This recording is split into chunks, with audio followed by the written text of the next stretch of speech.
So what am I getting at? I got a couple phone calls and I'm recording with my phone, so it messed up what I was saying. But I was alluding to the realization that we are a service nation, and the problem with being a service nation is there's only a certain amount of service jobs. So that puts a small percentage of people in a position to make good money, providing jobs for all the people who service. And what I'm getting at is the more we veer away from being a nation and a people that are self-sufficient and able to make all the things that we use, the more handicapped and disabled as a nation we become. And it creates a job deficit.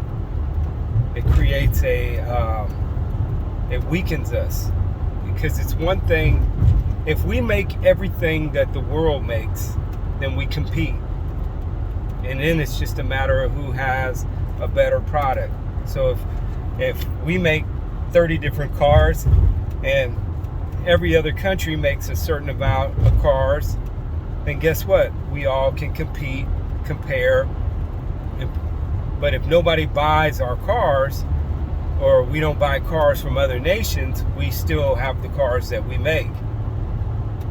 But if we got a generation of people who do not build cell phones, they do not build odometers for vehicles, stereo systems, stereo car speakers, stereo speakers, rims, mufflers, exhaust, OEM sensors for the vehicles we drive. We don't make computers like we used to. We don't make watches like we used to. We don't make a lot of the clothes that we wear are not, that we don't make the clothes that we wear. We don't make the material for the clothes that we wear. We don't make the dyes and the press and the machines to press them out and to wash them. I mean, it's almost like, and not only do we not make them, but we have a generation that is so dumb, or being dumbed down to the point where even if we had the ability to make them, we don't have people with the skill set and the disciplinary or the disciplines to be able to make them. So there's a real problem there. And then now, not only do we not make the stuff, not have the factories to make it, not have the machinery to make it, not be able to make the tools and the essential products that we need to make the things, but we have a generation that doesn't want to work, wants to feel they're entitled, wants to have everything right away. They don't want to get up early. They don't want to work late. They don't want to get dirty. They don't want to study. Everybody wants to be a celebrity. There's a drug epidemic. I mean, we're really, really on a downward spiral. And what scares me is that nobody even seems to talk about it. I think one of our saving graces in this country is that our entertainment is so dynamic that it kind of acts as a buffer, that when other nations look at us and they probably want to do some nasty things to us, they think of the fact that our movies are so good and our music is so good. It's like, whoa, well, we got to think about this. Should we blow this nation up? Should we try to take them over? But dang, they make the best TV shows and movies. I don't know. You know, I mean, we do have, I believe, and this is just my opinions, you know, but I just feel convicted to speak about this because I'm afraid for the younger generation and how we'll survive. I mean, I've gone to 4 or 5 places and asked people to help assist me, and if it requires anything that means I have to go to the back and look it up, only a few people will even attend to you. They don't want to do it. If you want to call and ask for a product or something and it requires work, then they get upset or they get rude or they give you the wrong information. I mean, I just feel like we are on a subpar level all across the board. And then when you factor in those that are greedy, they don't care about passing the baton. A greedy man doesn't care about training anybody or allowing somebody to live a prosperous life like him. All he cares about is how much money I can get. And what's crazy is you can get a whole lot of money, but what are you going to do with it? I mean, look at it.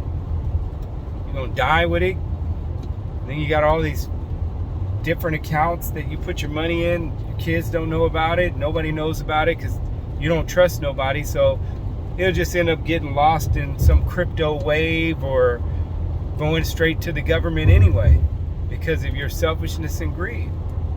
You know, it's like you're looking at $10 million in the bank. You want to look at it every day, but you help nobody out. You know, you don't have one venture that's going to help somebody out. You know, well, I'm not going to build a factory. There's no money in it. Americans want too much money. Well, why don't you build a factory and break even and just supply 100 jobs for people? Just break even. Who said you had to make any money? You're already rich. Well, I don't want to do this. It's just no money involved in it. This is, people going to steal and this and that. Yeah, I mean, well, what do you expect?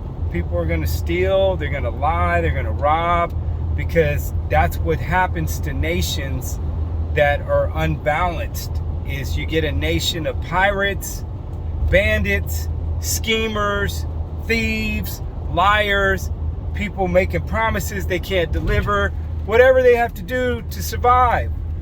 And that's not the American way. That's not the way America was intended. And I know I don't have a lot of followers because when you talk about the truths of the times we're living in, people don't like to hear it. But people who are healthy like to hear these things. Why? Because it helps remind them that they are healthy. So people don't want to hear about the Bible today. They want to run from God. They don't want to hear anything about God. But those who are healthy and those who have some sense and say, you know what, I know I'm going to die. I want to have a peaceful exit. I would like to have have my name in the book when I leave so I can have somewhere to go afterwards. Then they want to hear the stuff. But somewhere along the way, this nation has to get itself back together. I mean, somewhere along the line, things got to change. It's got to get better than this. I mean, I just thought I'm going to talk a little bit more about some of these things this week. And I'm very tired. I've been on the road and I've been working nonstop. But some of the things I see, the stupidity, and then I see the way that I've had to work, and I honestly wonder, how's a younger person going to do it? I mean, it's very, very difficult to survive in America. I mean, I've spent probably $200 today on nothing, just gas and nothing. It's almost to the point where you get a coffee, a Danish, you eat lunch and get some gas, and that's $150 on nothing. So, but then the wages, they want to pay to where the wages are nowhere. It's just all the balances are really off. And I think anybody with a good set of eyes and that's a little bit attentive can see it.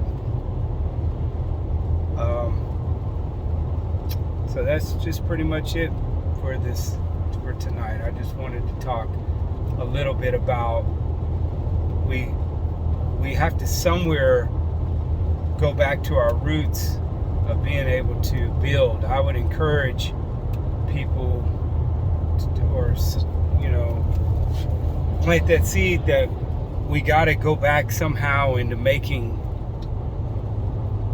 things that people use here in America, and not only making them, but being able to provide more jobs,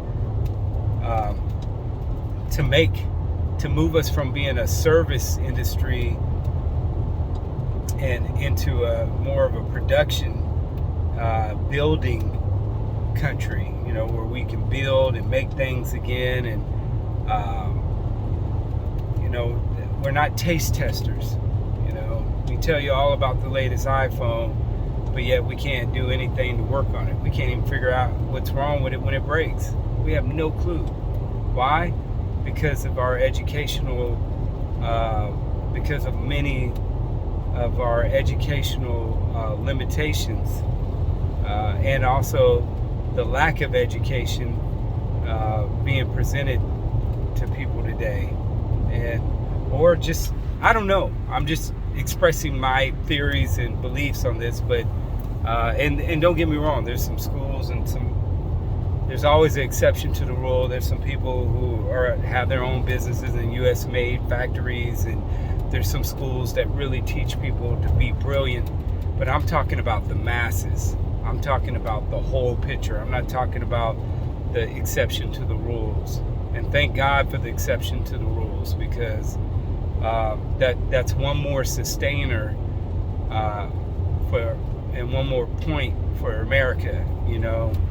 When it appears that we're down on the scoreboard quite a bit. So we have some buffers. Our entertainment's on point. Musical artists are geniuses. The movies and TV shows are amazing. Thank God for Netflix. They're amazing. We got some buffers. We got a lot of things that are positives. And Americans have become extremely creative. You got doggy parks, you got doggy lattes, you got doggy coin. We will create anything to try to survive, but there's nothing like good old-fashioned hard-working factories. We got indoor rock climbing parks and facilities that are nowhere near an indoor rock climbing facility. We've created anything but other than work. Every type of beer, every type of coffee. I mean, with our limited resources and education as the average American, we're trying to make it work. I went into a consignment store, just kind of running short. I never seen so many different artists, artwork in a consignment store in my life. And I would honestly say, from being an artist myself, 85% of it was bad. And there had to be about 2,000 artists in there selling their stuff and just trying to create a living, trying to create income, but the art was just flat out terrible. 80% of the art in there, to me, was terrible and lazy at its best. Stuff that would take one day to paint, $5,000. Maybe, let's put it on a stretch, 3 days to paint, a week, $4,000, $6,000, $7,000 a painting. And I'm thinking to myself, my God, there's like 1,200 different artists in here. And some of it's the laziest, cheapest artwork I've ever seen in my life. And they're wanting top dollar. But it's because no jobs, no industry. So we have to use our limited education and limited abilities to make money. And I can go on and I'm going to talk about this more, but just, we don't need another guy cutting hair. We don't need another guy doing car washes. We don't need another mobile detailer. We don't need another gutter cleaner guy. We don't need another painter. We need another guy who can put a factory to make the glass that fits on the latest piece of technology. We need a guy who can make that TV in the car. We need that guy who can produce that motor that burns at 0 emissions, but yet does 0 to 60 in 2 seconds. I mean, we need some of those guys being produced in America. We don't need the, what did you, how does this work? Well, I was calling about my loan, I was calling about my credit card. We don't need those guys anymore. We need a generation of thinkers. Which brings me to the last point. I called on a credit card for a whole week. I called a bank for a whole week to get through to somebody to pay a bill. And every single representative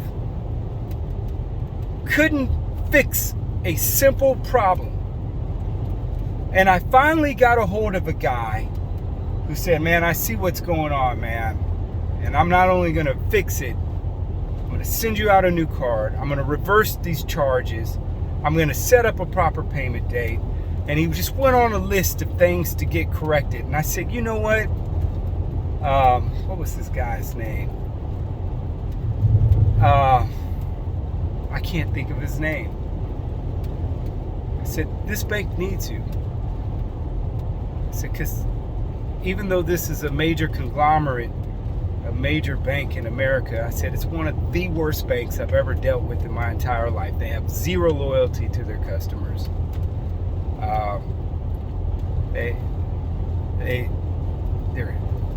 You can't get a hold of anybody.